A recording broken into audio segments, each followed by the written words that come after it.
We hope to get the money back. I mean, obviously, you know, there are court cases, and I think people will make huge efforts to get the money back. And I think your question about Ceausescu is interesting, because there is no appetite to kill him. There isn't. Nobody even wants to see him humiliated. People just want their money back, and then he can, you know, die in dignity and peace. There's no appetite for hanging people on the streets. Now, whatever it is, but it is the fact of the matter.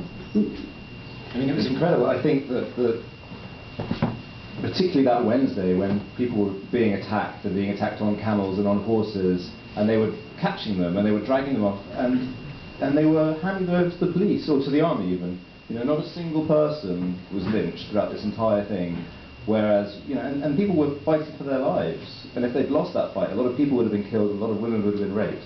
But every time they caught one of these guys who were trying to kill them, they arrested them, they handed them over to the army, which I think is remarkable. Yeah. That scene you described the other night at Columbia, when you gave the Edward Said memorial lecture, of when the thugs moved in with the camels and the horses. Could you describe it?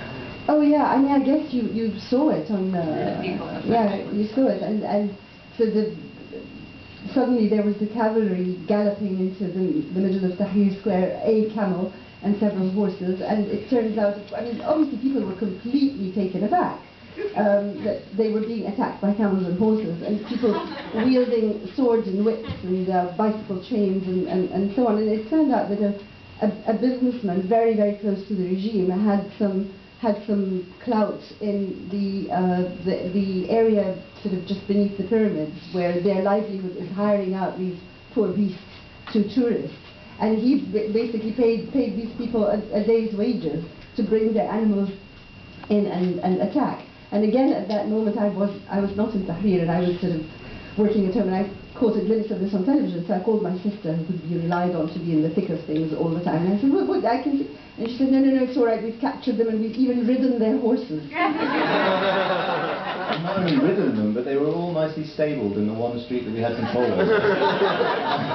I put photos up on Flickr or whatever, and I got a message from someone called Equus saying, "Can you please tell me what happened to these horses we saw on television? And what happened to the brown one that fell over?" And this sort of long, rambling message. And I was like, "Are we in the middle of a revolution?" Yeah.